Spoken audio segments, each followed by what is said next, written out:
নমস্কার। যুক্তি তর্ক সঙ্গে অর্কই আপনাদের স্বাগত। আপনাদের সঙ্গে আমি অর্কপ্রভ সরকার। 2025 সালে রাষ্ট্রীয় স্বয়ংসেবক সংঘের প্রতিষ্ঠার শতবর্ষ পূর্তি হচ্ছে।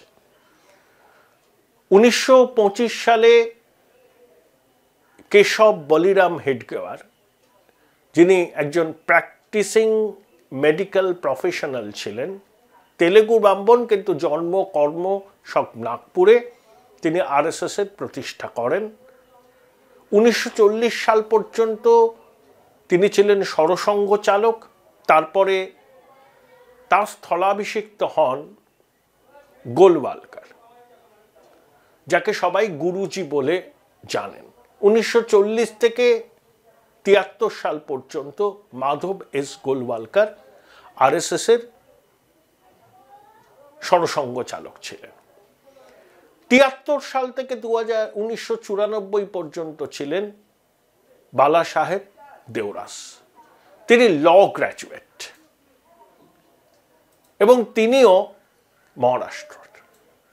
দেখুন, হেডগেওয়ার থেকে গোলওয়ালকার হয়ে দেওরাস, এই যে কাল পর্ব, ধরুন 25 থেকে 94, হেডগেওয়ার আমাদের হিন্দু সমাজের মধ্যে যে ডিভিশন আছে, সেই ডিভিশন হিন্দু ইউনিটির পক্ষে ক্ষতিকর, এটা মনে করে তিনি এমন কিছু যুবককে তৈরি করতে উদ্যোগী হন ট্রেনিংয়ের মাধ্যমে, যাকে বলা হয় চরিত্র নির্মাণ বা ক্যারেক্টার বিল্ডিং, যারা আদর্শ স্থানীয় হবে সাধারণ মানুষের কাছে।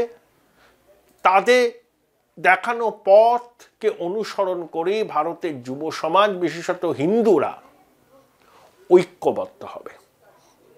সোশ্যাল ডিভিশন, হিন্দুদের এই যে কাস্ট হায়ারার্কি, সেটা হিন্দু ঐক্যের অন্তরায় বলে হেডগেওয়ার মনে করতেন। তার উত্তরসূরি মাধব গোলওয়ালকার, যিনি ডক্টরজি নামে পরিচিত, যিনি গুরুজি নামে পরিচিত, তিনি হেডগেওয়ারের যে আদর্শ সেটাকে এগিয়ে নিয়ে যান। তার সময় আরএসএসের শাখা সংগঠন আস্তে আস্তে মাথাচাড়া দেয়। অনেক সামাজিক কর্মসূচিতে আরএসএস যুক্ত হয় এবং গোলওয়ালকারের সময় ভারতীয় জনসংঘের প্রতিষ্ঠা, কারণ আরএসএসের একটা অংশ মনে করত তাদের হিন্দু ন্যাশনালিজমের যে বার্তা, সেই বার্তাকে দেশের মানুষের কাছে পৌঁছে দেবার জন্য একটা পলিটিক্যাল ভেহিকেলের দরকার। তাই ডক্টর শ্যামাপ্রসাদ মুখার্জির উদ্যোগে ভারতীয় জনসংঘ তৈরি হয়। সেই ভারতীয় জনসংঘ থেকেই 1980 সালে ভারতীয় জনতা পার্টির তৈরি। গোলওয়ালকারের পরে আসেন দেওরাস। তার সময় আরএসএস সক্রিয় রাজনীতিতে ভূমিকা পালন করেন, বিশেষত ইন্দিরা গান্ধীর জরুরি অবস্থার বিরুদ্ধে যে আন্দোলন, সেই আন্দোলনে আরএসএসের কর্মীরা যুক্ত হয়েছিলেন এবং ইন্দিরা বিরোধী রাজনৈতিক সংগ্রামেও পরোক্ষভাবে আরএসএসের ভূমিকা ছিল। তারপরে ভারতীয় জনসংঘের অনেকেই তো ডুয়াল মেম্বারশিপ ছিল, আরএসএসেরও ছিল, ভারতীয় জনসংঘের ছিল, এবং সেই ডুয়াল মেম্বারশিপ রাখা যাবে না, এই নিয়েই তো জনতা সরকারের পতনের একটা মূল কারণ। তারপরে আসলেন সুদর্শন, না রাজ্জু ভাইয়া। তিনি আবার ফিজিক্সের ডক্টরেট, উত্তরপ্রদেশের মানুষ। এই যে আরএসএসের হিন্দুস্তান, যে উত্তরপ্রদেশের মতো রাজ্যে সংগঠনকে ঢেলে সাজাতে গেলে সেখানকার মাটি চেনেন এমন একজনকে দরকার, তাই রজ্জু ভাইয়া। তারপরে আসেন সুদর্শন ছত্তিশগড়ের মানুষ, ইলেকট্রনিক্স অ্যান্ড টেলিকমিউনিকেশন নিয়ে ইঞ্জিনিয়ারিং পাশ করেছেন।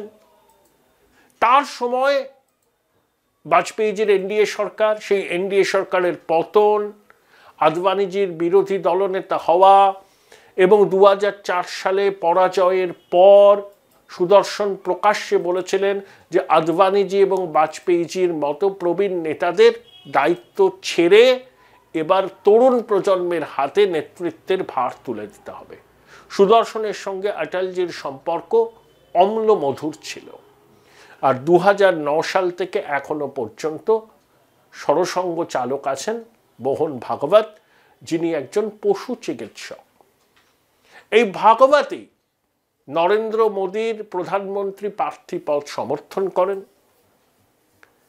2014 বিজেপি জেতে, 19-এ আরো বেশি আসনে জেতে, কিন্তু 24-এ 400 পারে স্লোগান তোলা বিজেপি 240-এ থেমে যায়। তখন ভাগবত বলেছিলেন যে অনেকে সবকিছুর ঊর্ধ্বে নিজেকে মনে করছেন। আরএসএস কখনোই কাল্ট পার্সোনালিটি বা কাল্ট ফিগারকে পছন্দ করে না। তারা হারমোনিয়াস সোসাইটি চায় এবং সমন্বয়ের মাধ্যমে সবকিছু করতে চায়। এবং আরএসএস এর সক্রিয়ভাবে মাঠে না নামায় উত্তরপ্রদেশ বলুন, মহারাষ্ট্রে বলুন, বিজেপির বিপর্যয়ের কারণ ছিল লোকসভায়। তারপর অবশ্য যোগী আদিত্যনাথ, দেবেন্দ্র ফডনবিস, যিনি আরএসএস এর খুব ঘনিষ্ঠ, তারা সংঘ নেতৃত্বের সঙ্গে কথা বলেন। জেপি নাড্ডা লোকসভা নির্বাচনের আগে একটা সাক্ষাৎকারে বলেছিলেন যে বিজেপি এখন এত বড় হয়ে গেছে, সবসময় আরএসএস এর সমর্থন না পেলেও চলে, সেটা সংঘ নেতৃত্ব ভালোভাবে নেননি। তার ফল বিজেপি পেয়েছে, তারা কোর্স কারেকশন করেছে। এই যে হরিয়ানায় যে নির্বাচন হলো, আরএসএস সক্রিয়ভাবে বিজেপির প্রার্থীদের জেতাতে মাঠে নেমেছিল। উত্তরপ্রদেশে যে বাই ইলেকশন হলো, 7টায় জিতল বিজেপি, তাতেও আরএসএস এর সক্রিয় ভূমিকার প্রমাণ আছে। এবং অবশ্যই মহারাষ্ট্র, যেখানে লোকসভা নির্বাচনে মাত্র 17টা আসন পেয়েছিল এনডিএ, সেখানে তারা কার্যত 3/4 মেজরিটিতে ক্ষমতা দখল করলো এবং বিজেপি একাই 132টা আসন পেল। এবং সংঘের কার্যকর্তারা, তাদের ফুট সোলজাররা বিজেপির প্রার্থীদের জেতাতে কোমর বেঁধে নেমেছিলেন। যদিও মোহন ভাগবতের কয়েকটি কথায় এখন বিতর্ক শুরু হয়েছে, যে তিনি বলেছেন যে এখন মন্দিরে মন্দিরে গিয়ে, এই মসজিদে মসজিদে গিয়ে শিবলিঙ্গ খোঁজার সময় নয়। তাতে বিশ্ব হিন্দু পরিষদ বলুন, এমনকি যোগী আদিত্যনাথও একটু বেসুরো বেজেছেন।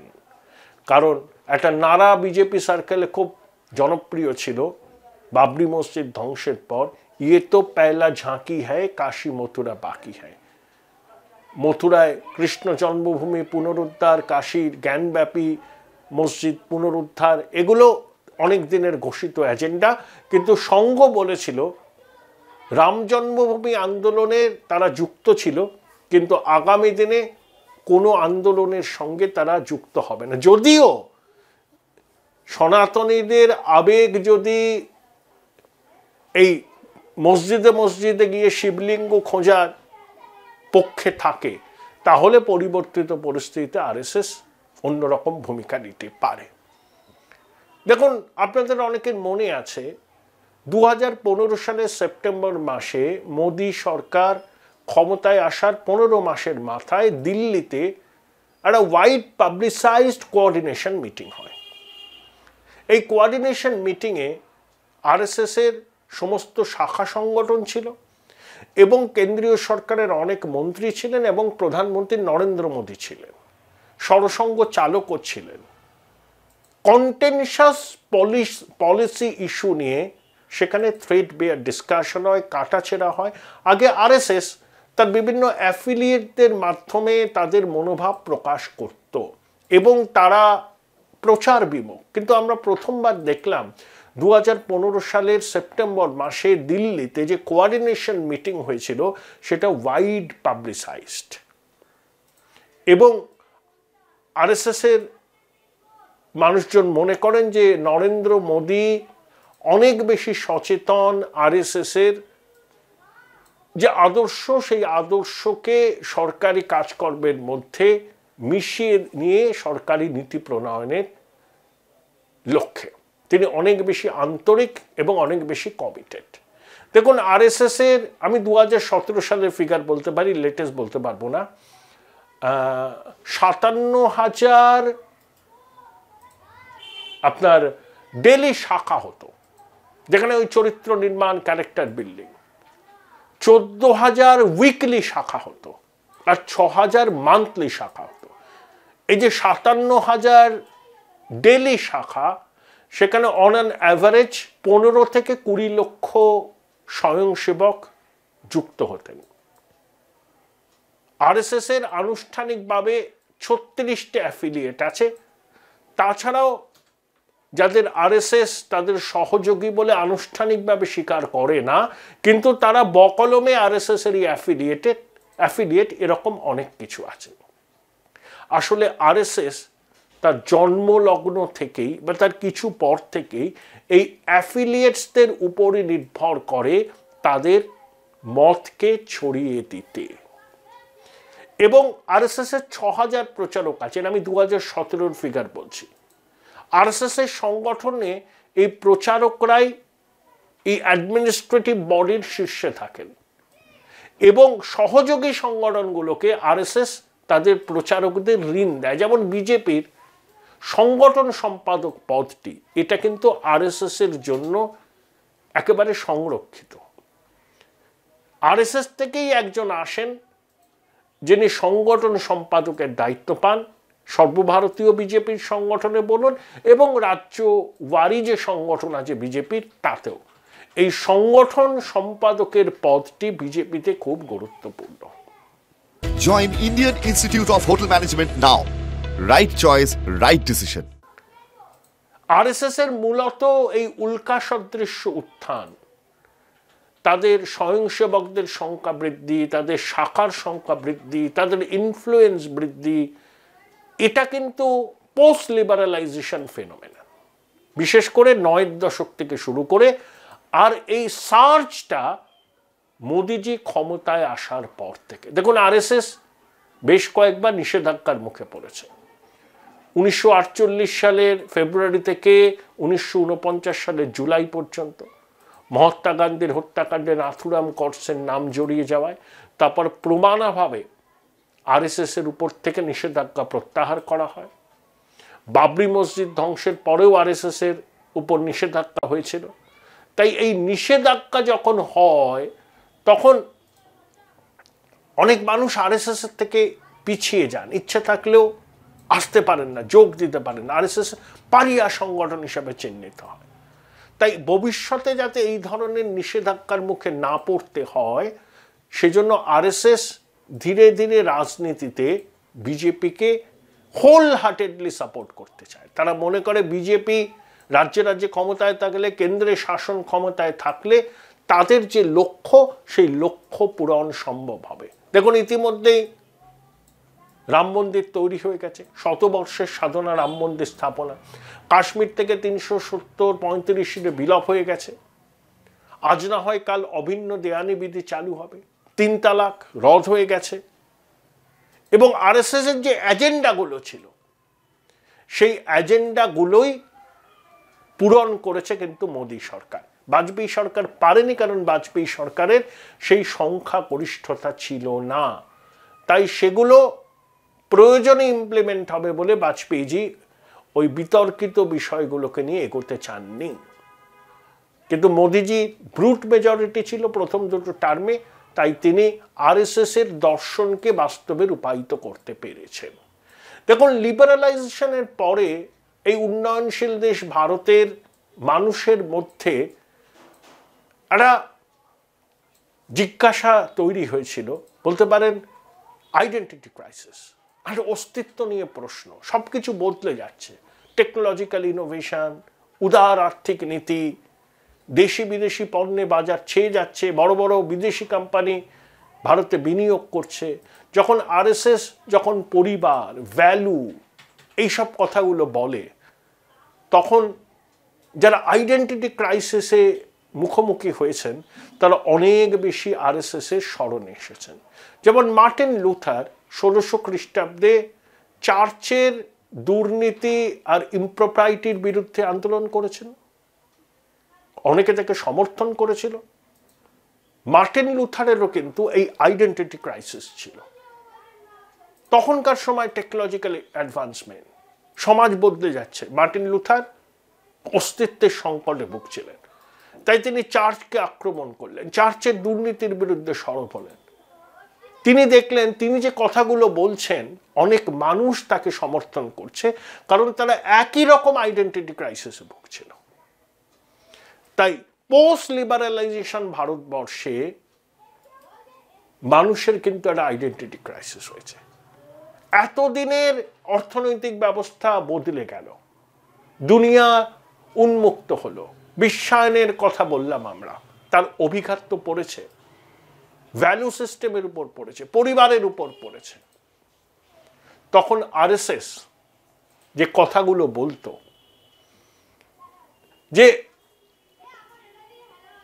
যে বিষয়গুলো প্রচার করতো, যে পরিবারের কথা, যে আদর্শের কথা, যে মূল্যবোধের কথা, ওরা হচ্ছিলেন কালচারাল এন্টারপ্রেনর। তারা তাদের মেসেজগুলোকে বিক্রি করতে চাইছিলেন দেশের মানুষের কাছে। এই হচ্ছে আরএসএস। দেখুন, আমাদের হিন্দু কাস্ট সিস্টেম, বর্ণ হিন্দু প্রথা, অনেক হিন্দুকে আমরা এক ছাতার তলায় আনতে পারিনি। আরএসএস প্রথম থেকেই তার উদ্যোগটা নিয়েছে। এই যে হিন্দিকে একমাত্র ভাষা যেটা রাষ্ট্রভাষা হতে পারে, আরএসএস অ্যাবান্ডন করেছে, কারণ ইংরেজি ভাষার প্রতি দক্ষিণ ভারত এবং উত্তর পূর্ব ভারতের মানুষের যে সহজাত টান, সেটাকে অস্বীকার করা যায় না। আরএসএস গোহত্যার বিরুদ্ধে, কিন্তু উত্তর পূর্ব ভারতের মানুষ বিফ খান, আরএসএস বলছে আমরা খাদ্যাভ্যাসে হস্তক্ষেপ করব না। ভারতীয় ডায়াসপোরা যারা বিদেশে আছে, ওভারসিজ ন্যাশনালিজম আরএসএস প্রমোট করে, এবং বিশেষ করে আমেরিকায় যে সমস্ত ভারতীয় আছেন তারা ওয়েলদিয়েস্ট, তাদের মধ্যে এই ওভারসিজ ন্যাশনালিজম প্রোপাগেট করা আরএসএস এর পক্ষে সুবিধা হয়। তাহলে 9-এর দশকের পর থেকে এই 2025-এর শুরুতে আমরা দাঁড়িয়ে আছি। এই 35 বছরে ধারে ভারে আরএসএস বেড়েছে। তারা তাদের মতাদর্শকে অনেকটাই প্রতিষ্ঠিত করতে পেরেছে। আরএসএস এখন পারিয়া সংগঠন নয়। ক্ষমতায় স্বাধীনতার পরে নেহেরুজির ফেবিয়ান সোশ্যালিজমকে তারা গ্রহণ করতে পারেনি। নেহেরুজি বলতেন যে রাষ্ট্রই সমাজ গঠন করবে, আরএসএস বলতো না, পরিবর্তনটা আসুক একেবারে নিচে থেকে, ব্যক্তি মানুষ, ইন্ডিভিজুয়াল এন্টারপ্রাইজের উদ্যোগ রাষ্ট্রের উদ্যোগ থেকে অনেকটাই বড়। আবার রাষ্ট্র ক্ষমতায় আরএসএস প্রভাব বিস্তার করতে চায়। রাষ্ট্র ক্ষমতায় প্রভাব বিস্তার করলে পরে আরএসএস এর যে মতাদর্শ আছে সেই মতাদর্শ কার্যকরী হওয়ার সম্ভাবনা থাকে। আরএসএস এর যে দর্শন, আরএসএস মনে করে এথনো ন্যাশনালিজম হচ্ছে এই ভারত ধারণার মূল উপজীব্য। সেখানে কমিউনিস্টদের ক্লাস স্ট্রাগল, নেহেরুর ফেবিয়ান সোশ্যালিজম, এগুলো পাশ্চাত্য ধারণা, ভারতের ধারণার সঙ্গে মেলে না। ভারতের ধারণা হচ্ছে এথেনো ন্যাশনালিজম। আরএসএস মুসলিম এবং খ্রিস্টানদেরও সদস্য করে, কিন্তু নিজের টার্মসে। কিরকম? আপনি একজন প্র্যাকটিসিং মুসলমান হতেই পারেন, আপনি ধর্মাচরণ করতে পারেন, কিন্তু ভারতবর্ষের যে ঐতিহ্য আছে এবং যে কালচারাল হিন্দুইজম তার ফ্রেমওয়ার্কের মধ্যে করতে হবে। এই যে মুসলিম রাষ্ট্রীয় মঞ্চ প্রায় 21 বছর হয়ে গেল, ইন্দ্রেশ কুমার প্রতিষ্ঠাতা, সেটা হিন্দু ন্যাশনালিজমকে প্রমোট করার জন্য মুসলিমদের একটা সংগঠন। এইভাবে আদিবাসী কল্যাণ পরিষদ আছে, বিদ্যা ভারতী আছে, বহু বহু বহু। আবার লিবারালাইজেশন যখন অটলজি সরকার প্রবলভাবে করার চেষ্টা করে, যারা মন্ত্রকে ছিল, অরুণ শৌরী তার মন্ত্রী ছিলেন, বিলগ্নীকরণ মন্ত্র, তখন স্বদেশী জাগরণ মঞ্চকে খুব প্রভাব ছিল। তারা বাজপেয়ীর নীতির বিরোধিতা করতেন, সুদর্শন এসজিএমকে সহায়তা করতেন, তখন তিনি সরসঙ্গ চালক ছিলেন। কিন্তু আরএসএস এর যে এত অ্যাফিলিয়েট, তারা কিন্তু কখনো ছেড়ে যায়নি এই সঙ্ঘ পরিবার থেকে। এই সবাই মিলে তো সঙ্ঘ পরিবার। মতবিরোধ হয়েছে, মত পার্থক্য হয়েছে, কিন্তু সোশ্যালাইজেশনের মধ্যে দিয়ে, আলাপ আলোচনার মধ্যে দিয়ে ঐক্যমত্য তৈরি করা হয়েছে এবং সেটা খুব নিবৃতে হতো। সহযোগী সংগঠনগুলোর স্বাধীনতা, তাদের কর্মকাণ্ড চালানোর স্বাধীনতা আরএসএস দিয়েছিল সহযোগী সংগঠন। এই সহযোগী সংগঠনগুলোর বিভিন্ন রকম মত ছিল, সেই মত নিয়ে টানাপোড়েন হতো, কিন্তু কখনো এমন কিছু হয়নি যখন বিদ্রোহ হয়েছে সংঘ পরিবারের মধ্যে। একবারই হয়েছিল গোয়াতে, যখন গোয়ার সংঘ পরিবারের সঙ্গে সেখানকার বিজেপি সরকারের ল্যাঙ্গুয়েজ পলিসি নিয়ে গন্ডগোল শুরু হয়। একটা বাড়ি হয়েছিল, কিন্তু আর তো হয়নি। তার মানে কি বিভিন্ন মত নেই, বিভিন্ন স্বর নেই? আছে, কিন্তু ঐক্যমত্যটা তৈরি করা হয় নিরন্তর আলাপ আলোচনার মাধ্যমে। যখন মোদিজি গুজরাটের প্রধানমন্ত্রী, এই মুখ্যমন্ত্রী হলেন, তখন তিনি আর্থিক উন্নয়নকে বলেছিলেন যে এটাই হিন্দুত্বের মূল ভিত্তি। শুধু আইডেন্টিটি পলিটিক্স করলে হবে না, আমাকে সোশ্যাল ওয়েলফেয়ার স্কিমও দিতে হবে, উন্নয়ন করতে হবে, তাতে কর্মসংস্থান হবে, চাকরি হবে, এবং একই সঙ্গে pan Hindu unity. Pan Hindu unity তখনই ফলপ্রসূ হবে যখন উন্নয়নের সড়কে দেশ যাবে। শুধুমাত্র আইডেন্টিটি পলিটিক্স করলে পরে অন্যান্য আঞ্চলিক দলগুলোর সঙ্গে বিজেপির কি পার্থক্য থাকবে? এটাই মোদিজি বলেছেন। সেই জন্য দেখবেন গুজরাটে হার্ডলাইন হিন্দুত্বের যারা প্রবক্তা ছিলেন, এই যেমন ভিএইচপি বলুন, অন্যরা, তারা কোণঠাসা হয়েছিলেন। প্রবীণ তোগারিয়া তো অপ্রাসঙ্গিক হয়ে গেছেন। অর্থাৎ Hindu unity plus economic development, এটাই হচ্ছে আরএসএস এর মূল বিষয়, এবং এটাকে অবলম্বন করেই তারা চলতে চায়। জম্মু কাশ্মীরে পিডিপির সঙ্গে আরএসএস সরকার করল, বিস্তর বিতর্ক হয়েছিল। হিন্দুত্ব সম্পর্কে আরএসএস এর ভূমিকা কি? গো হত্যা নিয়ে তাদের এক্সাক্ট ধারণাটা কি? স্বদেশী জাগরণ মঞ্চ, মুসলিম রাষ্ট্রীয় মঞ্চ, সংঘ পরিবারের মধ্যে থেকে কিভাবে তাদের নিজের কাজকর্ম চালায়? বিজেপির সঙ্গে আরএসএস এর সম্পর্ক কি খাট্টা মিঠা? এই সমস্ত প্রশ্নের উত্তরগুলো পাওয়া ভীষণ জরুরি, ভীষণ জরুরি। কিন্তু একদিনে একটা পর্বে হয় না। আজ আমি সূচনা করলাম, এটা মুখবন্ধ। আগামী দিনে আরো 8 থেকে 10টি প্রতিবেদন করব সংঘ পরিবারের ইতিহাস, তাদের কার্যপদ্ধতি, কিভাবে কন্টেনশাস ইস্যুগুলোকে সমাধানের জন্য তারা ঐক্যমত্যের রাস্তা বেছে নিয়েছে, এই সমস্ত বিষয় নিয়ে। এটা হলো শুভ সূচনা।